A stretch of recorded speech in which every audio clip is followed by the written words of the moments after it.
conversamos agora com o professor José Weber, indicado para ser o candidato a vice na chapa de Cláudio Góes. Professor, como é que o senhor recebeu essa notícia? Como é que o senhor recebeu esse convite da coligação? Isso foi, evidentemente, com bastante surpresa, porque foi feito num contexto de tremenda ansiedade, né? E eu até classifiquei como trágico. Quer dizer, você tem uma candidatura posta como do Chumbinho, que é um amigo, fazia parte de todo o nosso grupo, que estava numa união tão forte com o Cláudio, e de repente aparece uma situação. Só posso dizer que foi trágica. Uma substituição dessa nunca é uma coisa, a princípio não é uma coisa de alegria, né? Passa a ser muito mais do que eu digo, uma questão de responsabilidade, muito mais do que... ninguém pode se sentir alegre com isso, né? Mas se sentir responsável. É isso, eu aceitei como uma enorme responsabilidade. O que o partido, no caso que o PSDB, pode esperar do senhor nessa fusão, nessa agora junção aí, nessa campanha política? Olha, eu vou falar uma coisa que se o Cláudio... eu vou dizer uma coisa, o Cláudio nunca pensou em questão partidária. Essa foi a questão que me impressionou no Cláudio, desde o começo. Quando ele chegou para conversar com a gente, ele chegou de uma maneira tão simples, tão despojada, tão direta, sabe, pedindo para que se unissem em relação à cidade de São Roque, que ele deixou todos nós completamente desconcertados. Nós estávamos pensando em partido e ele não estava pensando em partido. Então essa maneira do Cláudio chegar e a maneira que o Chumbinho aceitou isso também, acabou levando a gente nesse processo. Então é isso que impressionou, né? A maneira que ele... E aí não tem como, o crédito é todo dele. A maneira que ele construiu essa aproximação e a maneira que ele chegou foi o que gerou esse processo maravilhoso que está hoje. Bom, o senhor é psicólogo, morou inclusive nos Estados Unidos, tem experiência internacional. Como é que o senhor avalia a questão psicológica nesse momento do partido e também aí do candidato Cláudio Góes?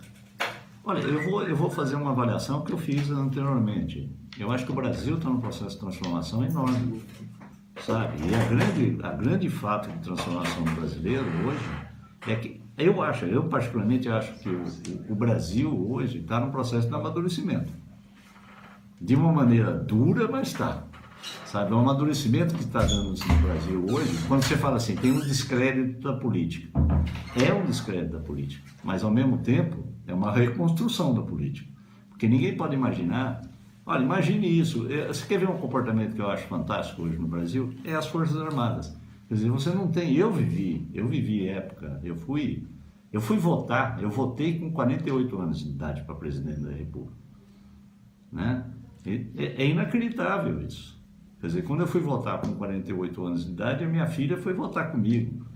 Então, é triste isso, para quem viveu todos uns anos de ditadura militar. Um jovem hoje, não, mesmo que ele não goste de votar, mesmo que ele tenha preferências, ele se recuse à política, ele tem o direito à liberdade. Então, essa liberdade de votar, de aprender, principalmente de aprender o que está de errado na política, o que está de errado nas instituições, eu acho um tremendo amadurecimento. E a atitude que está acontecendo aqui em São Roque, principalmente que sai do comportamento do Cláudio, é uma coisa que me agrada muito. É uma coisa que coloca, olha, a política tem que ser reconstruída. Não é a política que você faz e a cidade fica de lado. Então isso para mim é o grande ponto e é a grande questão que me aproximou com ele. Tá certo. O senhor é do Partido Comunista do Brasil, o PSDB já é um partido um pouco mais elitista. O senhor considera que dá uma liga o partido do senhor com o do Cláudio Góes? O PSDB, o nascimento do PSDB, lá no início, eu estudei Fernando Henrique Cardoso. Sabe, a minha admiração por Fernando, eu conheci Fernando Henrique pessoalmente quando eu fui reitor. Né? Sempre a admiração por Fernando Henrique é uma coisa impressionante. Eu me lembro até hoje que a primeira vez que eu conversei com o Fernando Henrique em Vitória, quando eu era reitor, é fantástico você ter... E na história brasileira, se você olhar a questão dos presidentes na história brasileira, não tem uma pessoa que não diga que o momento que ele chegou à presidência da República foi um momento incrível. Porque você tinha uma mudança. Você vinha de vários presidentes e até dos presidentes generais, que não traziam uma relevância da política. O Fernando Henrique trouxe a relevância da política, né? O desastre que depois vai se acontecendo, degeneração política de coisas, é outra história. Mas ele foi uma pessoa respeitável do ponto de vista e continua sendo. Não adianta dizer que não, porque ele continua sendo. Tanto que é a referência principal, na minha opinião, do PSDB até. Então, eu vejo com otimismo determinadas coisas, né? Eu acho que não dá, eu continuo insistindo, eu pedi até ao Cláudio que pudesse escrever um artigo dizendo o seguinte: São Roque é um exemplo do Brasil. Sabe? Porque você vê a nível nacional uma coisa tão dura de...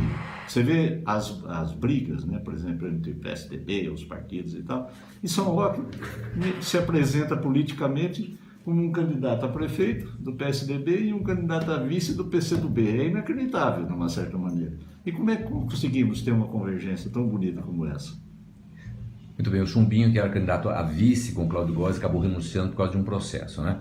O nosso colega e amigo Vanderlei Luiz, o Vander Luiz, que é jornalista, pesquisou no Google e viu que o senhor também tem um processo. Como que é essa história do processo do senhor? E o senhor tem alguma preocupação em relação a esse processo? Não tem, porque eu fui absolvido inteiramente em segunda instância. Então não tem nada no processo. O processo é simplesmente que eu era reitor da Federal do Espírito Santo e me recusei a continuar um processo de demissão do funcionário, fiz uma advertência a ele. Isso daí era algo que foi questionado do ponto de vista, porque insistiam que eu deveria ter demitido ele. Eu fui levado à justiça com isso, fui condenado por não ter tido... e daí o funcionário acabou sendo demitido, e eu sinto muito por ele até hoje, porque na verdade eu defendi esse funcionário. Tinha mais de 25 anos de casa, nunca tinha feito nada, ele tinha pago uma hora extra para a esposa. Achei triste aquilo. E olha, eu vou contar uma coisa para você. Eu continuo defendendo e vou defender o resto da minha vida as pessoas que trabalham corretamente. Tanto que, quando eu fui para a segunda instância, eu fui absorvido por 3 votos unânimes dos desembargadores. Portanto, não tem nada. Professor, o senhor não é uma pessoa muito conhecida, não é uma pessoa muito popular, né? Como é que o senhor avalia essa parceria, essa ligação sua com o Cláudio Góes? Isso vai ajudar? Eu posso falar uma coisa, eu acho que tanto eu como o Cláudio somos os neófitos da política, né? Nós estamos chegando junto. O Cláudio nunca tinha sido candidato, né? Mas eu acho que o que tem de diferente é que o Cláudio representa a tradição, o Cláudio representa a vida dessa cidade porque ele nasceu aqui, né? E isso eu reconheço. Ele é a pessoa que, desde criança, e eu já ouvi relatos dele nesse sentido, em que ele sofreu e depois venceu como empresário, toda a vida dele é ligada à construção dessa cidade. O outro lado sou eu. Eu sou aquele que chega, que tem um currículo, mas que também percebe o que tem na cidade de importante. Eu sou uma pessoa que posso ajudá-lo do ponto de vista acadêmico, do ponto de vista intelectual. Tem alguma coisa de errado nisso? Eu não sei, eu tenho a impressão que eu acho que a cidade só ganha com isso. Desculpa dizer. Professor, muito obrigado pela entrevista e boa sorte na sua caminhada. Eu que agradeço.